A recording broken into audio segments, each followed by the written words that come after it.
প্রতিবাদ করছে, যারা বলছে মুখ্যমন্ত্রীর পদত্যাগ চাই, তাদের কাছে আমার একটা প্রশ্ন রইল। এই প্রশ্নের উত্তর যদি দিতে পারে, আমি না, আমার ভারতের প্রত্যেকটা মা বোনেরা খুশি হবে। কারণ কি, একজন মহিলা যখন একটা বাচ্চাকে জন্ম দেয়, তাকে 10 মাস 10 দিন তাকে যে কত কষ্ট করে তাকে গর্ভধারণ করতে হয়, তারপরে পৃথিবীর মুখ দেখাতে হয়, একজন মা শুধু জানে যে একটা সন্তানকে জন্ম দেওয়া কত কষ্ট।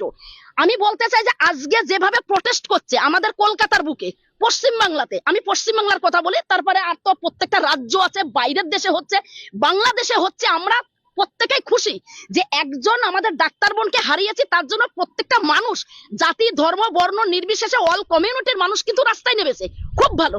কিন্তু আমি একটা শুধু কথা বলবো, যখন ওই আসিফা মেয়েটা কাশ্মীর, জম্মু কাশ্মীরে বাড়ি যার ছিল, যার 8 বছর বয়স ছিল, তাকে 2018 সালের 10 তারিখে, তাকে জানুয়ারির 10 তারিখে তাকে কিডন্যাপ করা হয়।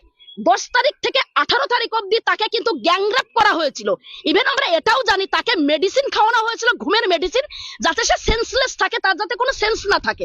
তারপর আমরা এটাও জানি যে তাকে কিন্তু নানান রকম ভাবে অত্যাচার করে তাকে মারার চেষ্টা করা হয়েছিল। কিন্তু লাস্টে যখন দেখে যে সে আসিফা মানে মরেনি, তখন তাকে ছাদের থেকে ফেলে দেওয়া হয়েছিল নিচুতে, তাও কিন্তু তার জীবনটা কিন্তু যায়নি। তারপরে আমরা শুনেছি, বা এটা একদম রিয়েল ফ্যাক্ট, এটা রিয়েল নিউজ, যে যোগী বাবার রাজ্য থেকে কিছু গুন্ডা নিয়ে সেই আসিফাকে খুন করা হয়েছিল। তখন কেন ভারতবাসী, আমি বাংলার কথা বলবো না, কারণ আসিফা সে পাকিস্তানের মেয়ে না, সে আমাদের ভারত মায়ের সন্তান, ভারতের মেয়ে, ভারতের কন্যা। তার জন্য প্রটেস্টটা কোথায় ছিল? রাত দখলের প্রটেস্ট, মোমবাতি মিছিল, তারপরে কালো কাপড় ফেটা বাঁধা।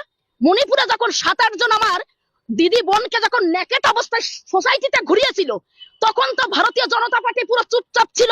ওনাদের তো একটাই কথা যে জনতা আপনাকে বানতা জো হরায় হনে দো।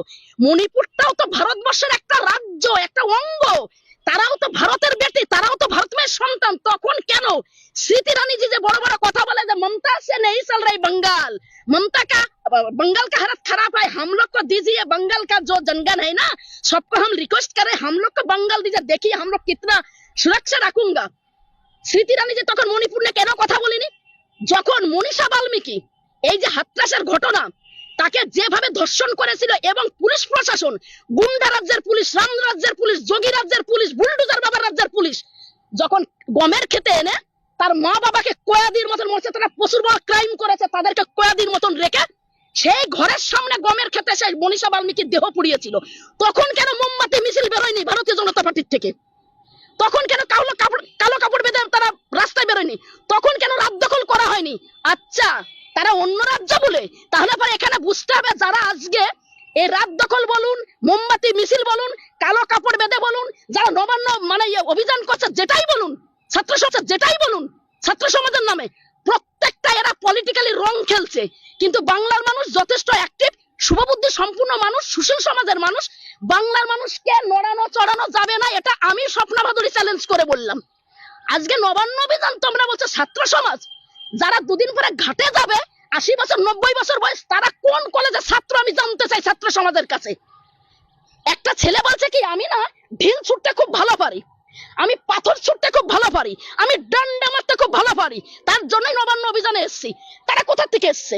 বাংলার মানুষ তো না, সব বিহার, ইউপি, এমপি, এইসব ঝাড়খণ্ড, এইসব উড়িষ্যার থেকে নিয়ে এসছে, গুন্ডা বহিরাগতদেরকে নিয়ে এসছে।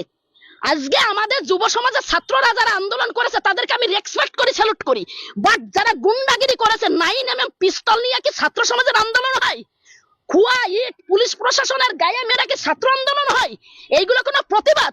প্রত্যেকটা যা যা ওরা করছে, প্রত্যেকটা ভারতীয় জনতা পার্টির আইডিওলজিটা, আর সেইটা আমাদের কেন্দ্র থেকে মোদী চাচা, অমিত চাচা, আরে যোগী চাচা, এই 3 জনা কিন্তু একসঙ্গে এরা আইডিওলজি খাটিয়ে বাংলাটাকে রাম রাজ্য করবে। এই বাংলার মাটিতে হিন্দু, মুসলিম, শিখ, ইসাই, জৈন, বৌদ্ধ, অল কমিউনিটির মানুষ আমরা শান্তিপ্রিয় ভাবে আছি। এই শান্তিপ্রিয় থাকবে না। তাই আমি বাংলার প্রত্যেকটা পরিবারকে একটা জোরহাত করে বলবো, আমি আপনাদের ঘরের মেয়ে স্বপ্না ভাদুরী, অন্যায় যে করবে তার এগেইনস্টে প্রটেস্ট করুন, এটা আমাদের অধিকার আছে, এটা আমাদের নৈতিক অধিকার। কিন্তু ধর্ম, রং, বর্ণ, টাইটেল দেখে প্রতিবাদ করলে আমার মনে হয় যে মানুষটার জন্য প্রতিবাদ করবে, আমার মনে হয় তার আত্মার শান্তি হবে না। তো যাই হোক, আমি একটা কথাই বলবো, আমাদের পুলিশ প্রশাসনকে আমি একটা মেসেজ দিতে চাই, আমাদের পশ্চিম বাংলার যে নবান্ন অভিযান যে 27 তারিখে ছিল আগস্টে, আমাদের পুলিশ প্রশাসনের উপরে নানান রকম ভাবে ইট বৃষ্টি ছোড়া হয়েছে। পুলিশ প্রশাসনকে চটি চাটা পুলিশ প্রশাসন বলা হয়, নানান রকম ইনসাল্ট করা হয়। এটা তো নতুন কোনো কথা না। দিলীপ ঘোষ তো বলে যে পুলিশ প্রশাসনের একটা মেসেজ দিতে যায় যে তারা যখন চাকরিতে যাবে এসে দেখবে তাদের বউ সাদা থান পরে বাড়িতে বসে আছে। তো এগুলো হচ্ছে আনকালচার কথা, এগুলো কোনো সমাজে শুভবুদ্ধি সম্পূর্ণ মানুষ বলতে পারে না। আমি মনে করি আমাদের পশ্চিম বাংলার পুলিশ প্রশাসন যথেষ্ট স্ট্রং, যথেষ্ট অ্যাক্টিভের সহিত আমাদের বাংলার 11 কোটি মানুষকে সুরক্ষিত রেখেছে। মাননীয় সুপ্রীতম সরকার এডিজি উনি বলেছেন, স্যার বলেছেন যে আমরা বাংলার 11 কোটি মানুষের বন্ধু, সে সঙ্গে আমরা পুলিশ প্রশাসন যতক্ষণ আমরা বেঁচে থাকবো বুকে গুলি খাবো, মাথা ফাটিয়ে দেবে, রক্তপাত করবে, আমাদের উপর ইট বৃষ্টি ছুড়বে, তবু আমাদের বাংলার 11 কোটি মানুষকে আমরা সুরক্ষিত দেব। এটাই হচ্ছে পশ্চিম বাংলার পুলিশ প্রশাসনের মেসেজ, এটাই হচ্ছে পশ্চিম বাংলার পুলিশ প্রশাসনের তাদের ব্যবহার, এটাই হচ্ছে পুলিশ প্রশাসনের কর্তব্য।